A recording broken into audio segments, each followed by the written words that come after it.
Hello everybody and welcome to this episode of Hide the Meat, where we have feminist conversations in feminist kitchens. My name is Margaret, a student, and I brought to you an episode today about corporal punishment in schools and in general. Today I'm joined by my co-hosts, Margaret Ondori and Patience Akumu, and we would like for you to join us today, be part of the conversation, and let's have a chat. Hide the meat.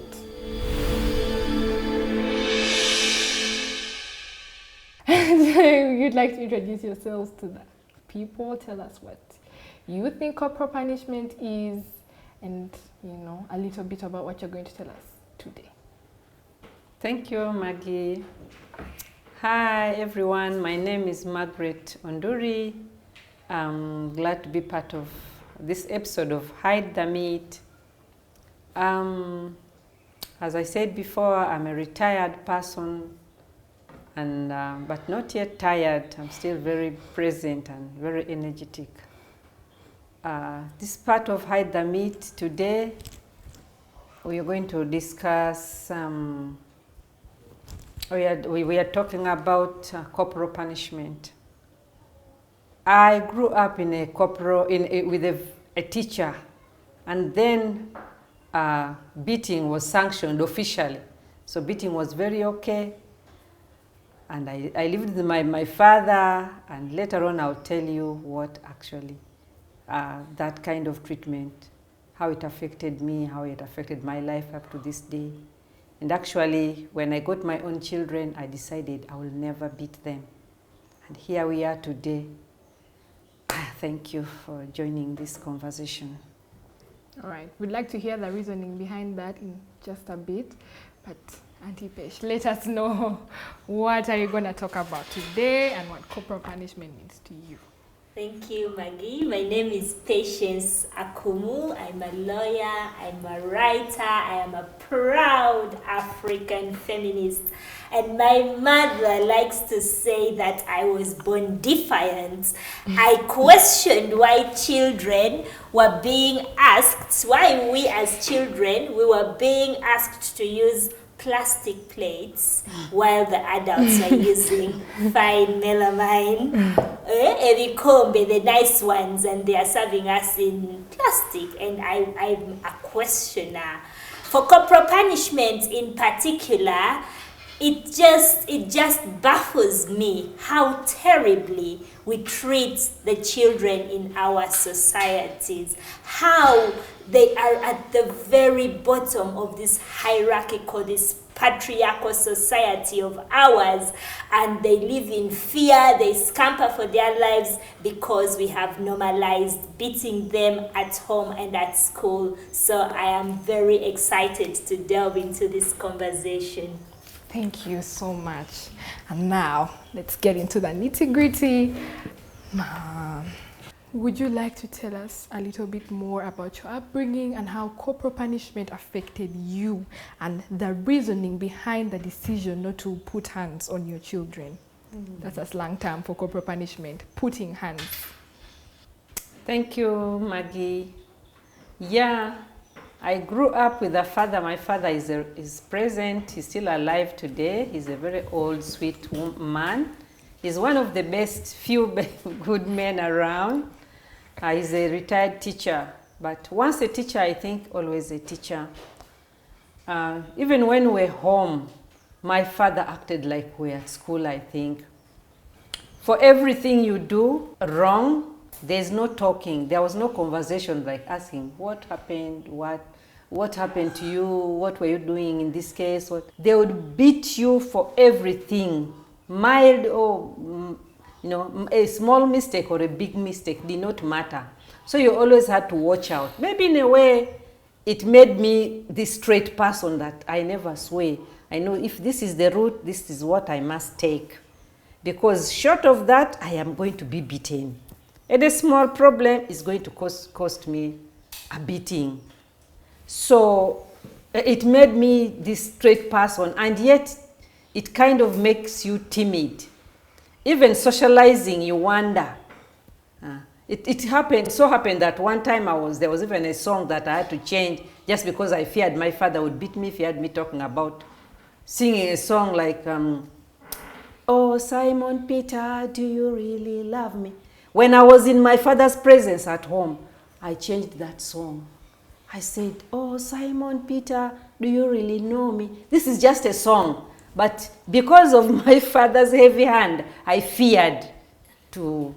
The love word would not come out of my mouth. Can you imagine? You'd be beaten for saying love? I thought so. I feared. I wasn't sure of myself. I wasn't sure what was good and what was not good. And now, you know, I believe that if my father did not beat me, you know, instill this fear in me, I would have been a much, much, much better person. Yeah, that is true. I would have been someone very different. But when my father would beat me, sometimes I would say, you know, when I was a teenager, when my father would beat me for just going to see a friend, just going to visit my Senga. I loved my Senga so much. I would come from school, just put my suitcase, have my lunch. I ran to my Senga's home. She was married near to our home. So that's where I preferred to go because there was peace. There was no my father to beat me. So I got stubborn even along the way as a teenager. If he stopped me from doing something, if he beat me for doing something he thought was wrong, I would say, okay, you have beaten me for this reason, and that reason maybe personal I deem not really a problem. So I'm just going to do it again. Thinking I'm retaliating, thinking I'm punishing him. Yet along the way you might be destroying yourself. But because I had this kind of, I don't know, that's this strong feeling of retaliation, I thought, okay, you do this, I have to retaliate. I have to go back and make you, and do it again. I think maybe it was being stubborn. I don't understand. So in essence, you are saying that a lot more harm, in fact, no good came from the fact that your father was beating you up for every single thing you did. No good came out of it, I think. You use the word straight person. Are you saying that with or without beating, a straight person is going to come out? Yes. Confirm that. With or without beating, a straight person is going to come out. I personally vowed never to beat my children. So can you give us a little bit of the reasoning behind that? Could you tell us why this is a cycle you chose to break? Like, what drove you to that decision that you made to say, okay, no more? Yes, it's because I realized if my father talked to me, just had a normal conversation with me, I would have been a much better person. I would have, if my father decided to be maybe my friend, you know, when you have a friend, you say, I don't want to disappoint my friend. Yeah. But if you are beating me, you are inflicting this pain in me, I become bitter. Yeah. I become angry. Yes. I become like, yes, so I want to retaliate. Also, how do I also punish you? So in that way, I just go maybe astray. Yes. Unknowingly, but at a certain age, you don't know that you're going astray. Yes. It's only when you grow up, say, no, this made me go astray. So that's why I vote that, no, for my children, I'm never going to beat them. Yeah. And actually, Mom would be interested to discover that it's a science-based fact that corporal punishment is ineffective. Yes. Children are instead left with bitterness, they're left with anguish, they do not always understand the reason why they're beaten. And often Ugandan parents say, oh, I beat them a little. Yes. I'm sure corporal punishment apologists, your father, even we Ugandans, we are products, many of us, of corporal punishment in one way or the other. Somebody says, I am what I am because of corporal punishment. Exactly. Because for me, my theory is that we are so damaged that we do not even know. When we are driving angrily on the road, when we are snapping at our insubordinates at work, we do not know how to resolve conflicts without violence. And there is this very interesting Harvard study, the Harvard School of Education study, that scanned the brains of children who had experienced corporal punishment. The simplest form of corporal punishment, spanking. The one we do every day of that normalcy, that kind of namukubi, like you're even bragging about how badly you beat your child. Yes. And so this study scanned the brains of children who are spanked, which we think is normal.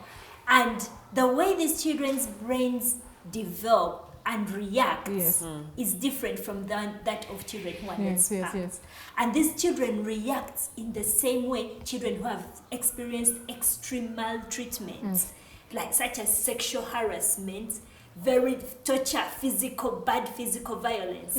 The brain of a child who received one spank reacts in the same way that of a child who received sexual violence. So spanking, corporal punishment is not benign. It's not namukobieka little, and certainly it's not correcting. So I was just saying, ma'am, just noting that yes, in fact, that anguish that you felt, that need to retaliate, it's something that's shared. It's something that's shared across the board by children who experienced some form of violence in their childhood.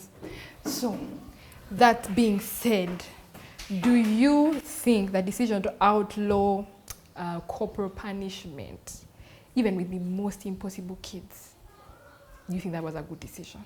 Yeah, you can confirm to me that was a good decision. That's a good decision, because I believe there is very little or nothing you are going to achieve by beating a child. And I think we have made that clear. I have asked incredibly clear questions and we have received clear answers.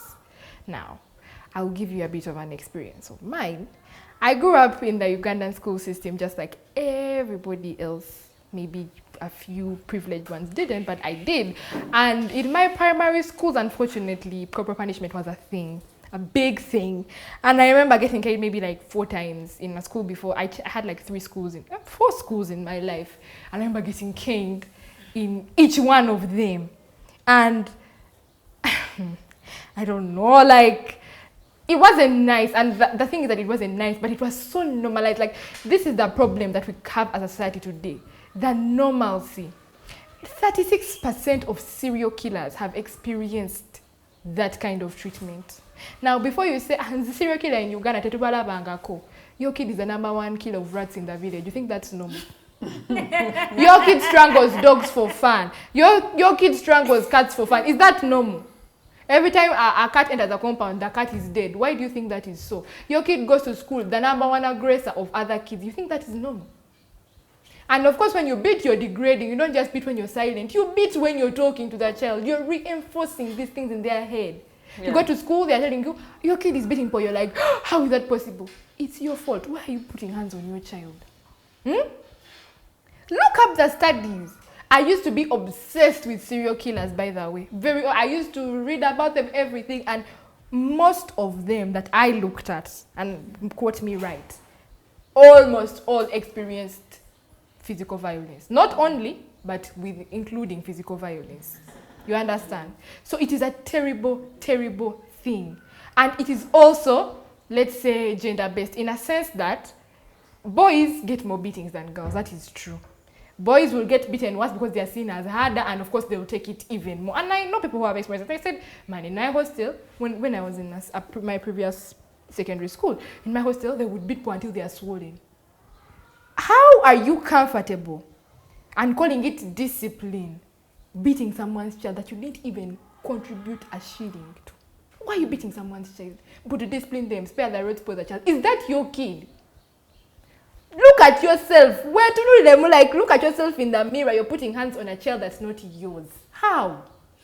But also it's greatly unequal. I mean, you are an adult. And for me, the question always is when I am talking to parents who subject their children to corporal punishment, as well as to teachers. I remember in your situation when I came to school, and that school that we all know, and we won't mention. Yeah, of course not. We know. And you had been slapped. Yes.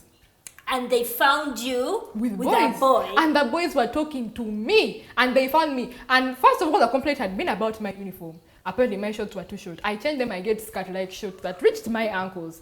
I'm a day schooler, mind you. The boys come to me. They talk to me more than in upper class. So I'm a bit stranded there. The lady comes, beats the living hell out of me and my friend, and leaves the boys there. My kids are the ones bugging us. And then she has enough to say, but like I found them. So what?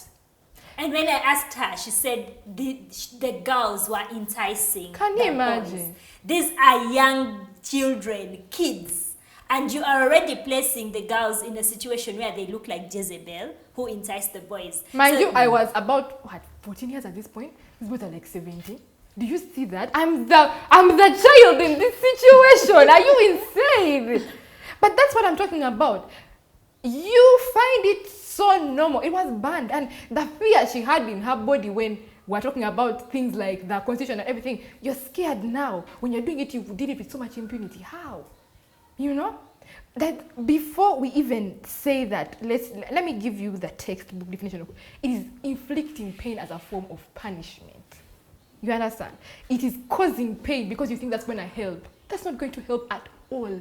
Because your child goes to school and beat up other kids. But let's hear from Auntie Pesh. What is your experience with corporal punishment? How are you raised? You know, were you ever beaten? Was it, you know, like even with mom in the picture saying she doesn't allow it, is there a situation where you were beaten for almost pointless things? What about with your kids? Like, give us a bit of an insight. Okay, for me, corporal punishment, it's true mom didn't beat. She didn't believe in it. And maybe she'll tell us how she reconciled this because her husband didn't believe in beating. So it was a very strange situation for me. I was raised with so much love on the other hand, but also there was a situation where I was raised by a parent who seemed to have so much rage. So as a child, I felt like when I was beaten, I didn't think it was discipline. I don't think I was beaten as much as other children, but I did get beaten by my other parents. And it never comes from a genuine place of discipline. I keep saying, if the day you get 100 million and it hits your account, you're not going to go home and you hit your child. The day your boss gives you a good appraisal, just notice the trends. When do you beat your child? You know, the day your husband brings you flowers, you're going to be more forgiving. You're going to extend grace when your child does something to you. And children are annoying. I have 2 children. You know, I've been tested, but it's a matter of me choosing not to be violent, because even I test people. I test my friends at work. If there is an issue, nobody beats me. No, nobody should live in the fear of being beaten. I think it's important to note, any time. For you, let's give you a scenario. If you had a boss, every time you miss a deadline, she comes with a stick and puts you down. Is that normal to you? So why do you think that's normal to your child? And adults never think about it that way. It's because children and patriarchy has told you men, white men, black men. Who is next? White women, black women. Even black women are still a little bit. Black women, children. Black girls. Black girls. And so we live in this hierarchical society where children do not have a say and where we beat them at will. And my experience growing up with parents on different sides was really, really confusing. But when I eventually had kids of my own, for me the choice was clear. I did not want to bring a rat killer, a cat killer, the puppy strangler, a bully, the children who you are beat bullying. your kids and they come to school and they make other kids and want to hang themselves, and you think it's normal. How? And they don't know how to resolve conflicts. Exactly. These kids, the kids you talk to them, even now, after raising so many children, I can tell a child when they come to my home who is beaten, because you say stop and they do not stop, because they do not take conversation seriously. They don't take instruction seriously. They are waiting for you to beat them so that they know you're serious. But also, as a lawyer, I've been in spaces where I have said we can do something about corporal punishment. Yeah. And you remember that incident at the school when mommy was very scared. She said, you're not going to ask, there's going to be retaliation. Why should we confront this corporal punishment? And I remember saying, somebody has to step up. And so we wrote that letter that said, if you do not stop beating, and especially targeting, you are going to have to face the And let me tell you guys something. That was the last time I was ever beaten in my life. Ever. You say retaliation, what? I became her favorite student. That was the last time, and now I You're was scared then about facing the law. 2023. It's now 2025, and that was the last time anyone ever put a stick on me. Never again. No, but standing up does help. I don't know, Mom. What did you experience once we stood up? Why were you afraid? Because many parents are in that situation where they fear, will my child be failed? Also, schools are so powerful. When we talk about the power imbalance, Yes, schools are at the center. Schools in Uganda do things With impunity. that nobody should Can be get done away to. with, yes. As parents, we don't speak. So, Mommy, what's behind this resignation that parents have, letting their children be beaten wantonly in school? It's just fear of the unknown. Because now, when you go and confront the teachers, trying to find out what happened, these teachers can gang up against your child. They'll go and talk to fellow teachers, and then they may group up, and then they say, this one, there's nowhere she's going. They can go against your child. You never know what will happen. They will either drop like these ones did, or they might go against your child. Yeah, that is why people would rather let go and let the kids suffer for some time. After all, they're on their way out of that. So another problem, another aid to corporal punishment is the teachers being absolute bullies. They think that, you know what, you brought your kid to me and now you're telling me what to do. The kid still remains mine. The kid is still mine. The child that you think you're teaching is my child. I brought them to you to teach, and that is where it is. If the lesson, if the child is beyond you, hand over to the parent. Let it go. But here is another thing I want to bring up, and here that leads us to this point. We are saying all this about corporal punishment and how terrible it is, and it is indeed terrible. But could you tell us as parents how you deal with these children? Because indeed some children are impossible. Some children are impossible. Some children are completely terrible. Yes, but I mean, as a child, your brain can be molded into anything. So can I understand the steps taken, the other ways you could help? And I don't want to use that discipline because it gives me a bit of PTSD. So let's say help the child be better. A situation where me, myself, have done something and it's like, I want to beat this child up. That shouldn't even be a thought. Give us your steps taken. Okay, so if you are a viewer out there, you are watching Hide the Meat, a show where we have feminist conversations at tables, where we get together and speak about the issues that matter to us, difficult issues, complex issues, issues that the mainstream media do not take time to delve into because they are running for different things, but also because things that affect women, children lie at the lowest level of society's hierarchy. Thank you for joining us. You are watching Hide the Meat, and right now I'm going to tell you how I have resisted the patriarchy, resisted the urge to put a hand on my children, like you put it, and to raise them with love. But first, you might be out there and you're thinking, but what is corporal punishment? Yes, exactly. Am I really doing it? So let me just read for you extracts from the Children's Act on what it says on corporal punishments. So the Children's Act in particular is concerned about corporal punishments, corporal punishments in the education setting. It provides that a person of authority in any institution of learning shall not subject a child to any form of corporal punishment. A person who subjects a child to corporal punishment commits an offense and is liable to imprisonment or a fine. Yeah.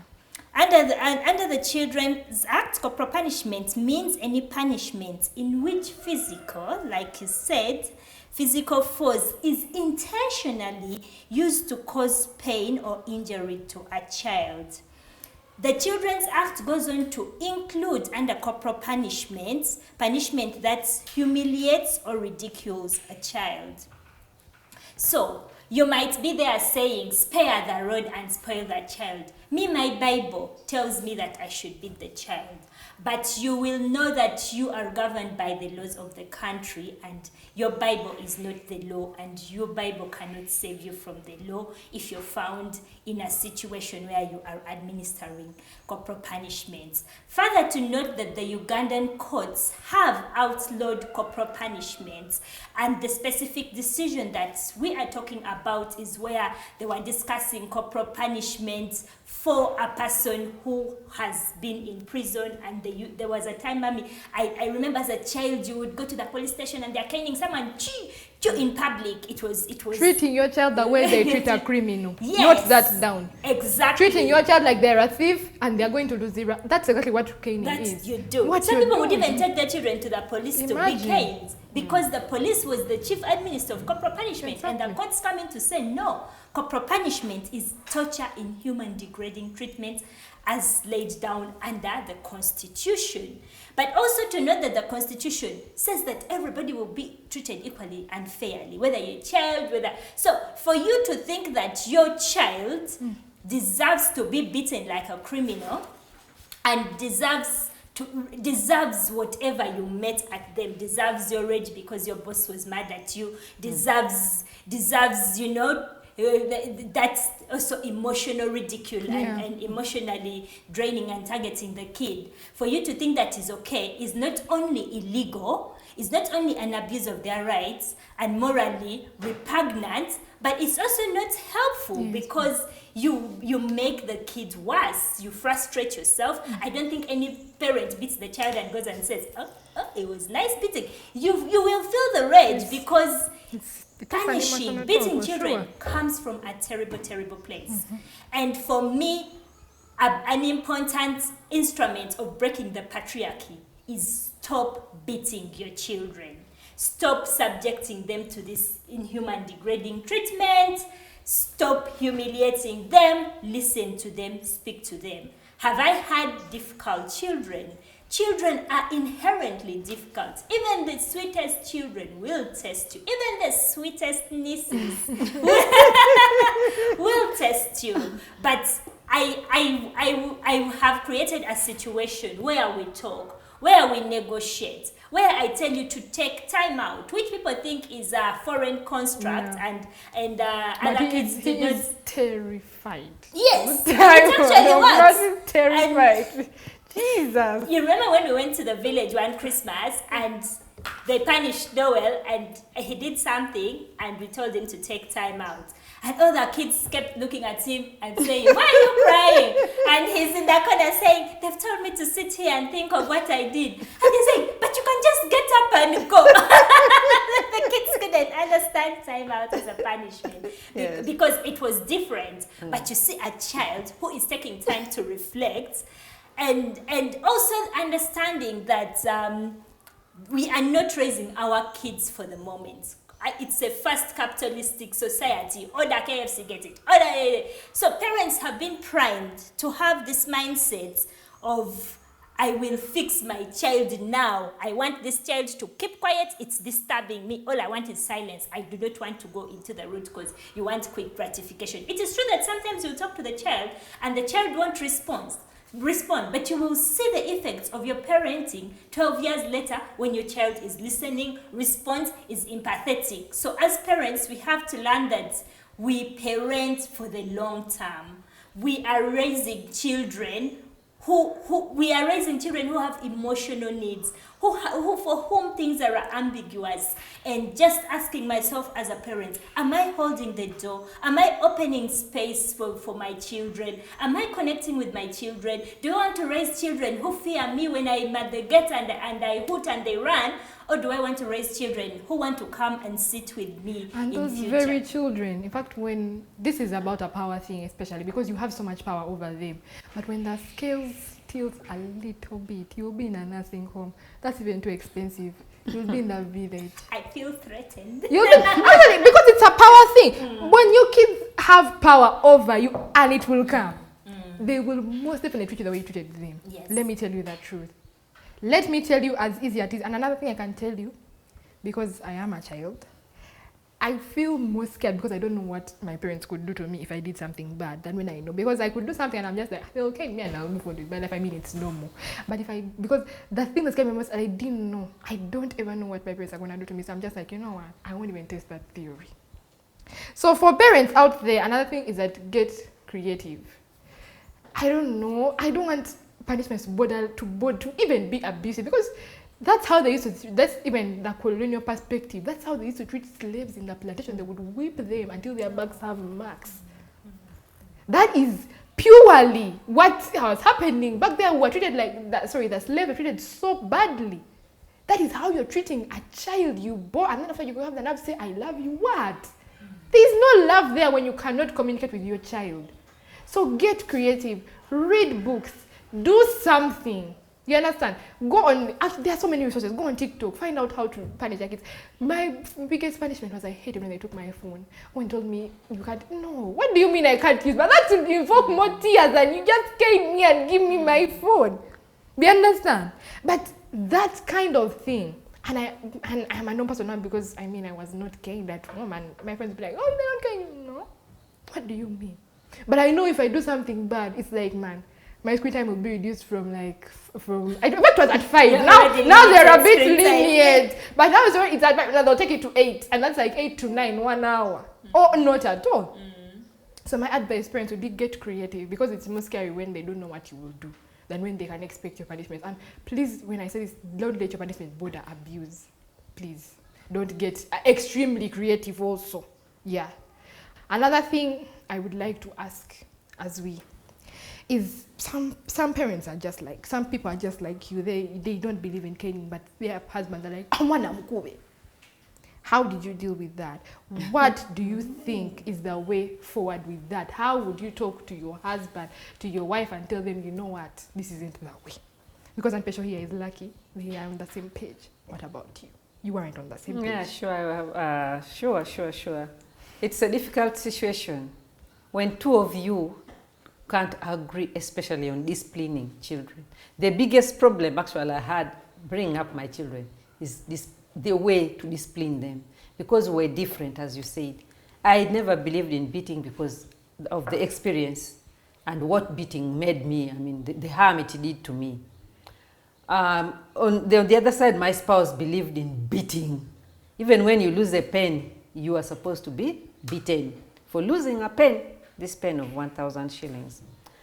So, for me, what I did, I just stood my grounds. I stood my grounds and I said, you know what, we are never going to agree until you stop beating these children. I would even ask, your mother beat you and kicked you, but how much did she achieve, for example? You can just go and rate, look at your own selves from the beginning to the end. I don't think it helped at all. As I said before, look into the mirror and yeah. ask yourself, it didn't help at all. Yes. I'm also looking at myself and see that my father beat me, but for the beating, he lost something. I believe if he didn't beat me, he would have gained a lot more. Not that he lost all. He has benefited a lot from it. But I think I would have been accomplished if you weren't timid. If I weren't timid, if I weren't beaten. Socially, you're not supposed to socialize with your age mates. You were almost in prison, you know. If you want to go out, not like you say, Mommy, I want, no. I would write a letter and leave on his bed. Dad, we used to call him Tata. I am going, you know, we are organizing a dance party somewhere as a school. Can I go? I put it on his bed. When he comes back, he will read that thing, he will get out and beat you. So, you know, you didn't know what to do. You didn't know what to do. You didn't know how to socialize. You didn't know anything. My mother was this quiet person. I think that's how we managed. She was this quiet person that she would never say anything. She would never support you. She would never explain to your father anything. But coming back to the question, yes, it was a problem all through and through bringing up my own children, because beating was my husband's way of disciplining children, and yet talking to my children was the other way. my way of bringing up children. So we're always at loggerheads. You are spoiling these children. You are spoiling these children. To me, I thought that was not spoiling. So you're saying it is important to self-reflect and ask yourself. Yeah, it's important. What have we accomplished with all these things? Yes. I think that's a very crucial point. Yeah. Self-reflection is important. Yeah. Your parents beat you, and now you're beating your kid when you're angry. You see what's happening. You can't even process that. You can't even process that you're angry. You don't know what you're feeling. Just come back home. The kid has just screamed a little bit, cried a little bit. You're beating them up, and you're saying you're okay. And beating, I think, actually, as you said, is a colonial mentality. Yes. I think, like for my father, living back in that time, the day he was born, the time he was born, in the 1930s, it was, I think, some colonial mentality where you are beaten into submission. Exactly. You are beaten into submission. Exactly. So it's not a way of really disciplining a child, you know. Some of these people we're talking about, yes, they may not have as many resources as we do. They may be mothers in slums, in bad, horrible situations. They may be mothers where they have only known violence all their lives. And it's also important that we cater to those people. Mothers, fathers, who, that's what they know. I mean, you're telling me something so foreign. No matter how can I not beat the kid, where are they going to end up? I know them. I know them well enough. We are talking from a standpoint of privilege. We have books to read. We are exposed. But somewhere down there is a mother who doesn't even know that a man at Kuba. And their kid is, of course, the resident rat killer. You see. So I want to know how we can take on that. Especially from your humanitarian standpoint, you do this work. This is basically where it comes from. Yeah, it is true, Maggie, that poverty is a precursor for many things, for violence. I mean, if you live in poverty situations, you do not have food, you are hungry, you are angry, you do not have the bandwidth to handle the tantrums of a child in a more progressive way. Maybe you're in a situation where you've just fled from conflicts, you know, you're just trying to settle, and then you find that you have to deal with children. I think that people who are facing extreme situations, who are facing extreme poverty, really do need psychosocial support. And again, this is where our systems come in. Does the government consider that when they put in place laws that ban corporal punishment, are we treating underlying causes? The law is not the solution. Parents, poverty, how are we addressing poverty in the Uganda situation? What does the National Development Plan say? What are the politicians saying in their manifestos, and how do they plan to address poverty? Because poverty is the reason why we have violence in all its forms, and certainly including corporal punishment. And to uproot corporal punishment, I think that the law is a good starting point. It's a good place. But any person, no matter where they are, can decide not to beat their children. And whether you are rich, whether you are poor, whether you are not privileged, because I have also been in situations where I say meets because the house managers that we employ at home, the one who you recruit, for instance, you can tell that this person was from a loving, wholesome home. Even when they did not have the resources, they were not educated. Irene, our home manager, beautiful, a fantastic woman, Jejo to the bones. Very loving. It's different contexts and different resources, but I will tell you that the home managers are different. You remember Adam, who used to play with the kids.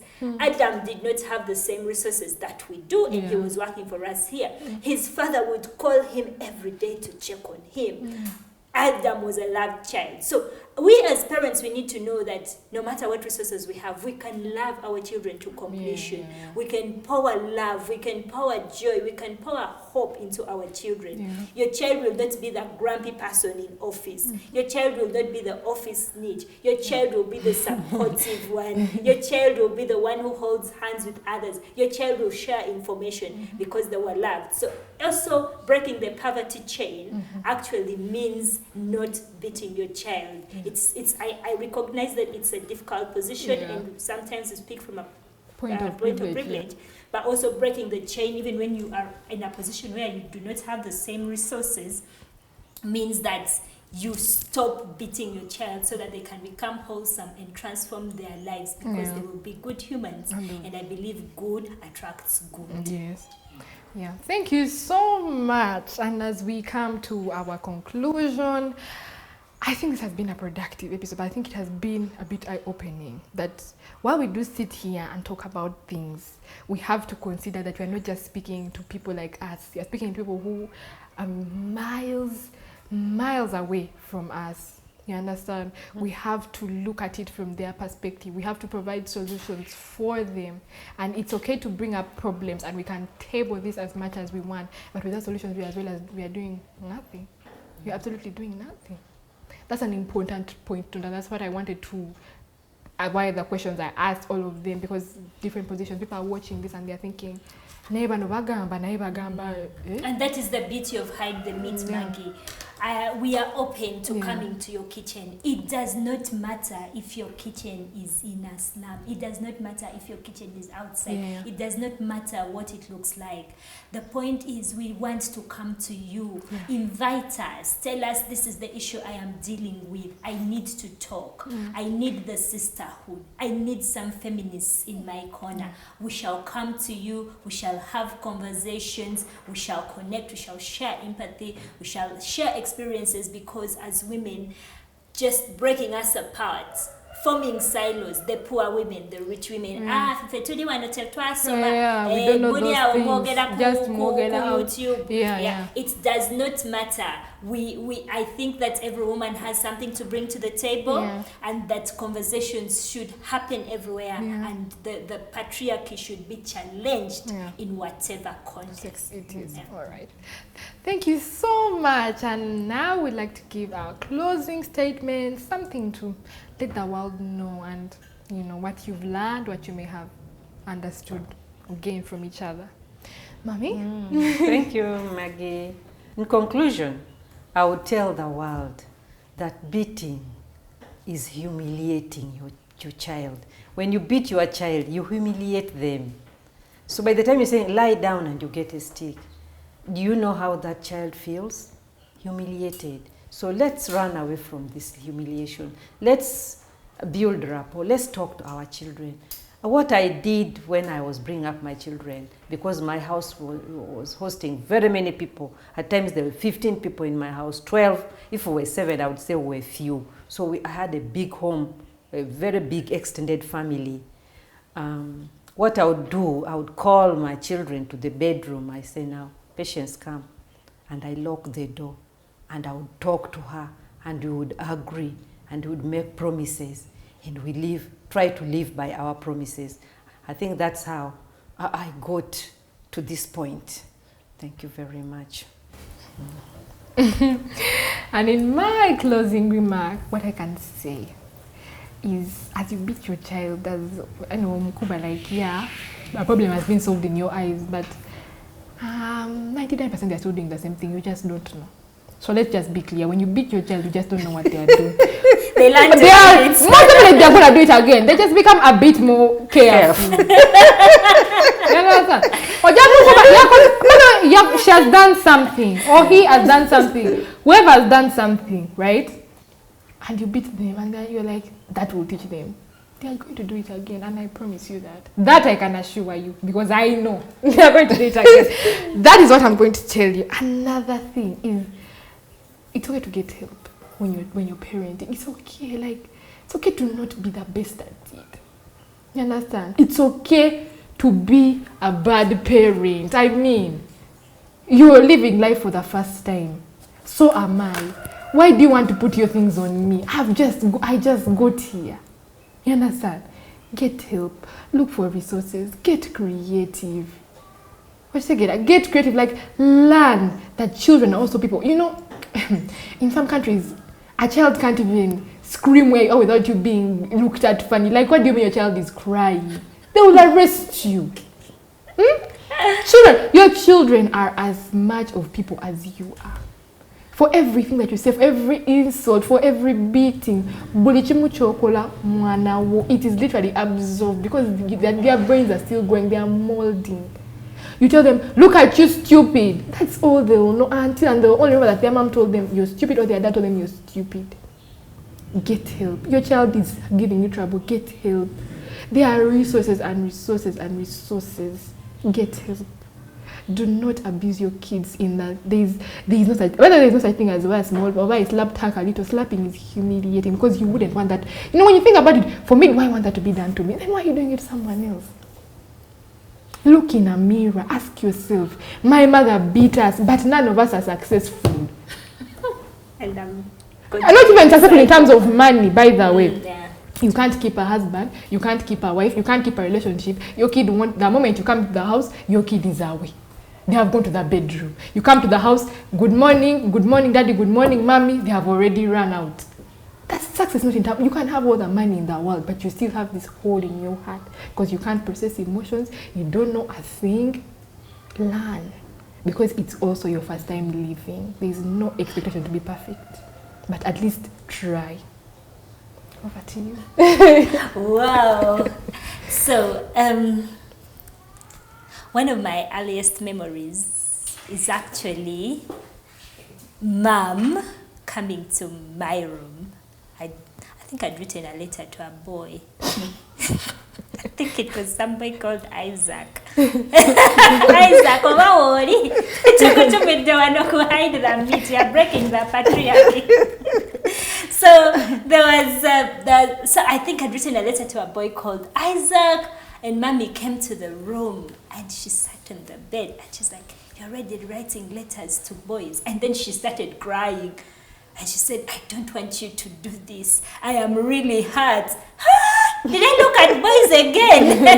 Because it's just how I grew up. What I feared the most was hurting my mother. So I did what I did from a place of love. I didn't hide. I didn't go into, let me now hide Isaac's letters. Or let me meet Isaac covertly. Yeah.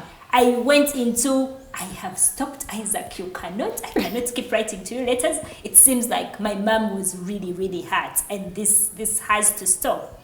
The biggest problem with corporal punishment, with beating your child, is that it's like a pendulum swinging. Because parents, like you're saying, people need to get help.